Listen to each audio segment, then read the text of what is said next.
بسم اللہ الرحمن الرحیم۔ حدیث نمبر 161۔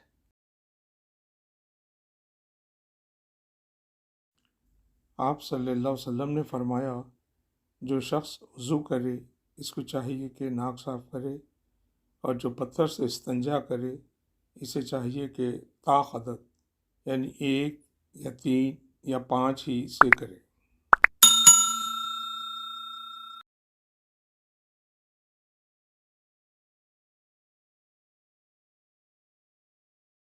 حدیث نمبر 162۔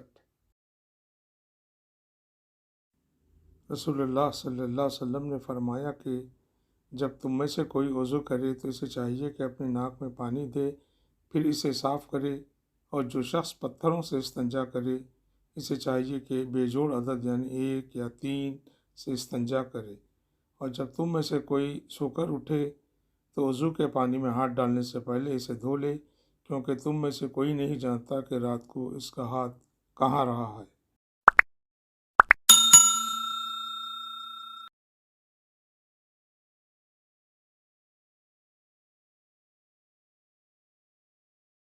حدیث نمبر 163۔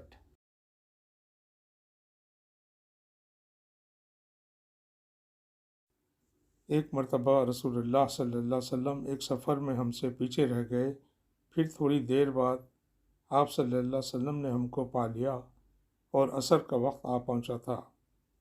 ہم وضو کرنے لگے اور اچھی طرح پاؤں دھونے کی بجائے جلدی میں ہم پاؤں پر مسح کرنے لگے۔ آپ نے فرمایا، ایڑیوں کے لیے آگ کا عذاب ہے۔ 2 مرتبہ یا 3 مرتبہ فرمایا۔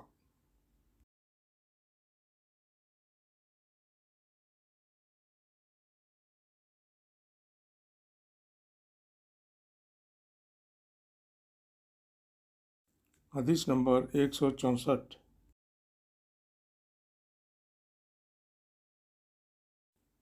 انہوں نے وضو کا پانی منگوایا اور اپنے دونوں ہاتھوں پر برتن سے پانی لے کر ڈالا، پھر دونوں ہاتھوں کو 3 دفعہ دھویا، پھر اپنا داہنا ہاتھ وضو کے پانی میں ڈالا، پھر کلی کی، پھر ناک میں پانی دیا، پھر ناک صاف کی، پھر 3 دفعہ اپنا منہ دھویا اور کونیوں تک 3 دفعہ ہاتھ دھوئے، پھر اپنے سر کا مسح کیا، پھر ہر ایک پاؤں 3 دفعہ دھویا۔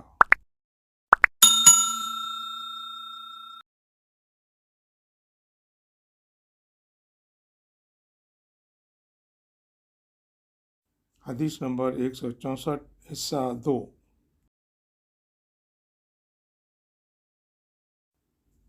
پھر فرمایا، میں نے رسول اللہ صلی اللہ علیہ وسلم کو دیکھا کہ آپ میرے اس وضو جیسا وضو فرمایا کرتے تھے، اور آپ صلی اللہ علیہ وسلم نے فرمایا کہ جو شخص میرے اس وضو جیسا وضو کرے اور حضور قلب سے 2 رکعت پڑھے جس میں اپنے دل سے باتیں نہ کرے، تو اللہ تعالیٰ اس کے پچھلے گناہ معاف کر دیتا ہے۔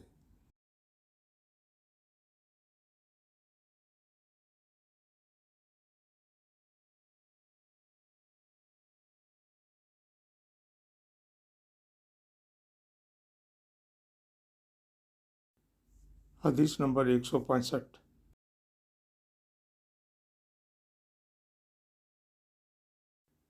وہ ہمارے پاس سے گزرے اور لوگ لوٹے سے وضو کر رہے تھے۔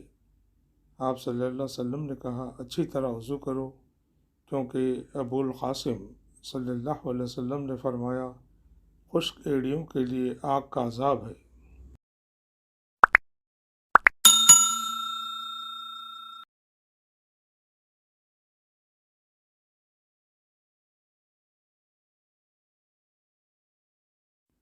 حدیث نمبر 166۔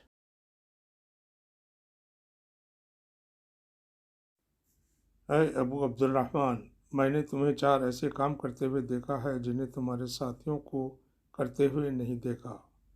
وہ کہنے لگے، اے ابن جریح، وہ کیا ہیں؟ ابن جریح نے کہا کہ میں نے طواف کے وقت آپ کو دیکھا کہ 2 یمانی رکنوں کے سوا کسی اور رکن کو آپ نہیں چھوتے ہو۔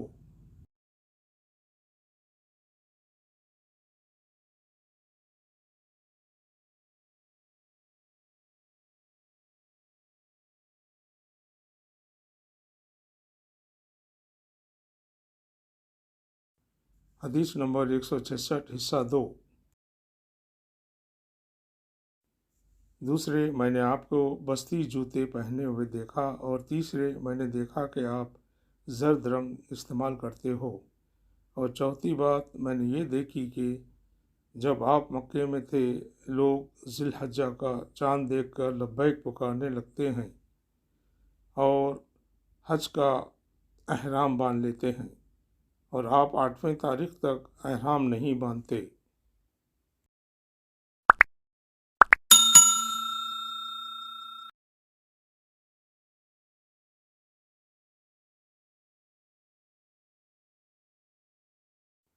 حدیث نمبر 166 حصہ 3۔ حضرت عبداللہ بن عمر رضی اللہ عنہ نے جواب دیا کہ دوسرے ارکان کو تو میں یوں نہیں چھوتا کہ میں نے رسول اللہ صلی اللہ علیہ وسلم کو یمانی رکنوں کے علاوہ کسی اور رکن کو چھوتے ہوئے نہیں دیکھا، اور رہے بستی جوتے تو میں نے رسول اللہ صلی اللہ علیہ وسلم کو ایسے جوتے پہنے ہوئے دیکھا کہ جن کے چمڑے پر بال نہیں تھے، اور آپ انہی کو پہنے پہنے وضو فرمایا کرتے تھے۔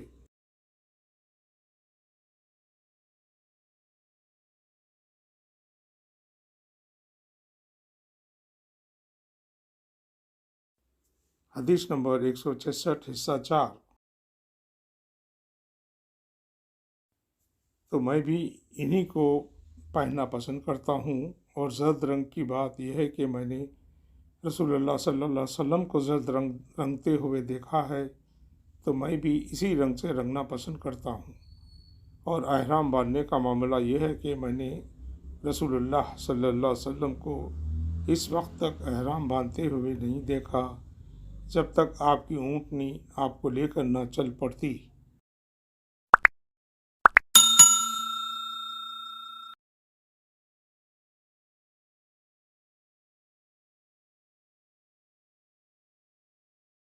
حدیث نمبر 167۔ رسول اللہ صلی اللہ علیہ وسلم نے اپنی مرحومہ صاحبزادی حضرت زینب کو غسل دینے کے وقت فرمایا تھا کہ غسل داہنی طرف سے دو، اور اعضاء وضو سے غسل کی ابتدا کرو۔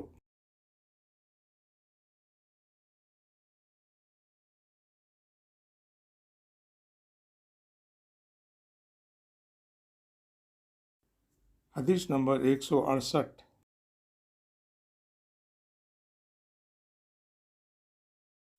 رسول اللہ صلی اللہ علیہ وسلم جوتا پہنے، کنگھی کرنے، وضو کرنے اور اپنے ہر کام میں داہنی طرف سے کام کی ابتدا کرنے کو پسند فرمایا کرتے تھے۔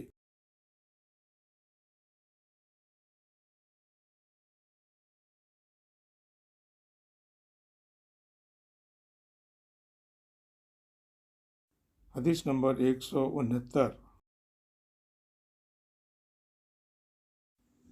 میں نے رسول اللہ صلی اللہ علیہ وسلم کو دیکھا کہ نماز عصر کا وقت آ گیا، لوگوں نے پانی تلاش کیا، جب انہیں پانی نہ ملا تو رسول اللہ صلی اللہ علیہ وسلم کے پاس ایک برتن میں وضو کے لیے پانی لایا گیا۔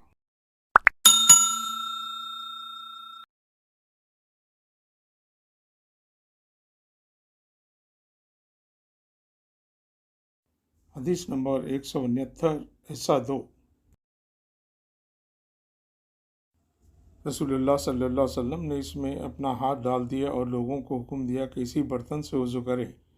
حضرت انس رضی اللہ عنہ کہتے ہیں کہ میں نے دیکھا کہ آپ کی انگلیوں کے نیچے سے پانی چشمے کی طرح ابل رہا تھا، یہاں تک کہ قافلے کے آخری آدمی نے بھی وضو کر لیا۔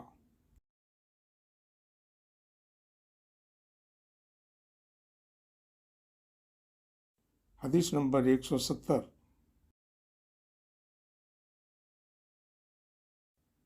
ہمارے پاس رسول اللہ صلی اللہ علیہ وسلم کے کچھ بال مبارک ہیں جو ہمیں حضرت انس رضی اللہ عنہ سے یا انس رضی اللہ عنہ کے گھر والوں کی طرف سے ملے ہیں۔ یہ سن کر عبیدہ نے کہا کہ اگر میرے پاس ان بالوں میں سے ایک بال بھی ہو تو وہ میرے لیے ساری دنیا اور اس کی ہر چیز سے زیادہ عزیز ہے۔